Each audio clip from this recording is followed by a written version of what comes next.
गुरुवार को महाराष्ट्र में जारी राजनीतिक घटनाक्रम में बड़ा उलटफेर देखने को मिला। राज्य में भाजपा के समर्थन से बागी शिवसैनिक एकनाथ शिंदे ने मुख्यमंत्री पद की शपथ ली। इसके साथ ही प्रदेश के पूर्व सीएम देवेंद्र फडणवीस ने डिप्टी सीएम के पद की शपथ ली। एकनाथ शिंदे ने बाला साहेब ठाकरे और आनंद दीघे का नाम लेकर शपथ ग्रहण की शुरुआत की। बता दें कि देवेंद्र फडणवीस ने पहले सरकार से बाहर रहने की बात कही थी, लेकिन भाजपा के शीर्ष नेतृत्व के आदेश पर उन्होंने डिप्टी सीएम के पद की शपथ ली।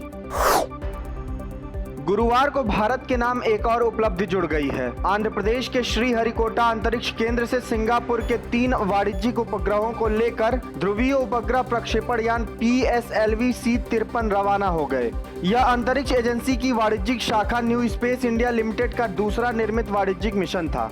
समाचार एजेंसी AP की रिपोर्ट के अनुसार 2 अन्य सहयात्री उपग्रहों के साथ DSEO उपग्रह को ले जाने वाला प्रक्षेपण यान यहां सतीश धवन अंतरिक्ष केंद्र के दूसरे लॉन्चिंग पैड से शाम 6:02 पर रवाना हुआ। बता दें कि यह PSLV का 55वां मिशन है। देश के राष्ट्रीय सुरक्षा सलाहकार अजीत डोभाल ने कहा कि हिंद महासागर का क्षेत्र भारत के लिए बेहद महत्वपूर्ण है। गुरुवार को बहु एजेंसी समुद्री सुरक्षा समूह की बैठक को संबोधित करते हुए डोभाल ने कहा कि हिंद महासागर देश की बहुमूल्य संपत्ति है। ऐसे में देश को समुद्री सुरक्षा पर जोर देने की जरूरत है। साथ ही डोभाल ने भारतीय नौसेना की भूमिका की तारीफ करते हुए कहा कि समुद्री खतरों से निपटने के मामले में एक उदाहरण पेश करता हुआ कोलंबो सुरक्षा सम्मेलन कराया गया था। चूंकि पड़ोसी देशों के प्रति हमारी जिम्मेदारी है कि आपदा हो या सुरक्षा संकट, हम उनके साथ खड़े रहेंगे। डोभाल ने कहा कि भारत जितने का हकदार है उतना उसे मिलना चाहिए और उसे हासिल करने का यह उपयुक्त समय है।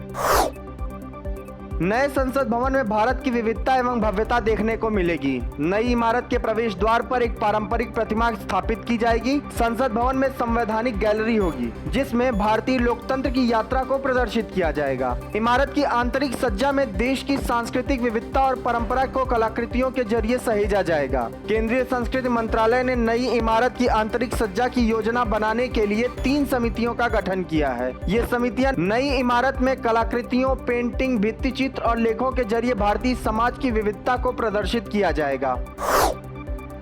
मणिपुर में भारी बारिश के बाद हुए भूस्खलन में बड़ा हादसा हो गया। हादसे में भारतीय प्रादेशिक सेना यानी टेरिटोरियल आर्मी के 7 जवान शहीद हो गए। वहीं 19 लोगों को सुरक्षित बचा लिया गया है, लेकिन 55 लोग अभी भी लापता हैं, जिनकी तलाश जारी है। नॉर्थ ईस्ट फ्रंटियर रेलवे द्वारा दी गई जानकारी के अनुसार लगातार बारिश के कारण बड़े पैमाने पर हुए भूस्खलन से जिरीबाम इम्फाल नई लाइन परियोजना के तुपुल स्टेशन की इमारत को नुकसान पहुंचा है। साथ ही भूस्खलन के कारण ट्रैक निर्माण कार्य को बड़े स्तर पर नुकसान हुआ है। मई में कोर सेक्टर का उत्पादन 18.1% बढ़ गया है। गुरुवार को जारी आधिकारिक आंकड़ों के अनुसार 8 प्रमुख इंफ्रास्ट्रक्चर सेक्टरों की वृद्धि मई में 18.1% बढ़ी है, जो एक साल पहले इसी अवधि में 16.4% थी। 8 बुनियादी ढांचा क्षेत्रों के उत्पादन में 9.3% की वृद्धि हुई है। उत्तर प्रदेश की योगी सरकार ने अपने दूसरे कार्यकाल के 100 दिन पूरे होने पर प्रदेश की जनता को बड़ा तोहफा दिया है। सरकार ने मुफ्त राशन योजना को 3 महीने के लिए फिर से बढ़ा दिया। अब सितंबर तक यूपी के 15 करोड़ लोगों को फ्री राशन मिलता रहेगा। इससे पहले यूपी में योगी सरकार की वापसी के बाद 26 मार्च को फ्री राशन योजना को 3 महीने के लिए बढ़ा दिया गया था। जून में यह अवधि समाप्त हो रही थी, जिसे फिर से बढ़ा दिया गया। उत्तर प्रदेश में एक और जहां सबसे बड़ा अंतर्राष्ट्रीय हवाई अड्डा जेवर में बन रहा है, वहीं दूसरी ओर यूपी के यमुना प्राधिकरण के क्षेत्र में देश का सबसे बड़ा MRO यानी मेंटेनेंस, रिपेयरिंग एंड ओवरहॉलिंग बनेगा। यमुना प्राधिकरण अपने क्षेत्र में 2 MRO विकसित करेगा, जिसमें से एक देश का सबसे बड़ा MRO होगा, जहां देश और विदेश के विमानों की मरम्मत होगी। फिलहाल MRO हब को तैयार करने के लिए जमीन अधिग्रहण की प्रक्रिया चल रही है। बता दें कि 1365 हेक्टेयर में तैयार होने वाले MRO हब के लिए अलग से एक रनवे भी बनाया जाएगा।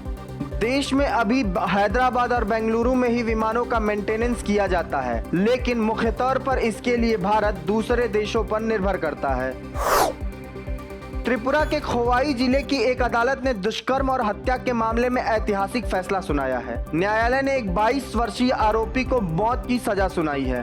बता दें कि साल 2021 फरवरी में हुए एक 5 वर्षीय बच्ची के साथ दुष्कर्म और हत्या मामले में निशान चंद्र पारा के काली कुमार त्रिपुरा उर्फ अभिजीत को सजा हुई है। जिला एवं सत्र न्यायाधीश शंकरी दास ने यह सजा सुनाई है। इस दौरान अदालत ने 35 गवाहों के बयान भी दर्ज किए हैं। रूसी नौसेना ने काला सागर में स्थित रणनीतिक रूप से बेहद महत्वपूर्ण स्नेक द्वीप का कब्जा छोड़ दिया है। हाल के दिनों में द्वीप पर यूक्रेनी सेना के लगातार हमलों के बाद वहां पर रूसी नौसेना की स्थिति कमजोर पड़ रही थी। स्नेक द्वीप हाथ से जाने के बाद काला सागर में रूसी नौसेना की स्थिति भी कमजोर हुई है। हालांकि लुहांस्क में रूसी सेना की स्थिति अभी मजबूत हुई है। साथ ही रूसी सेना लिसिचांस्क शहर पर पूर्ण नियंत्रण के करीब पहुंच गई है। स्नेक द्वीप से रूस के कब्जा छोड़ने के बाद से अब वैश्विक खाद्य संकट से राहत मिलने की उम्मीद है।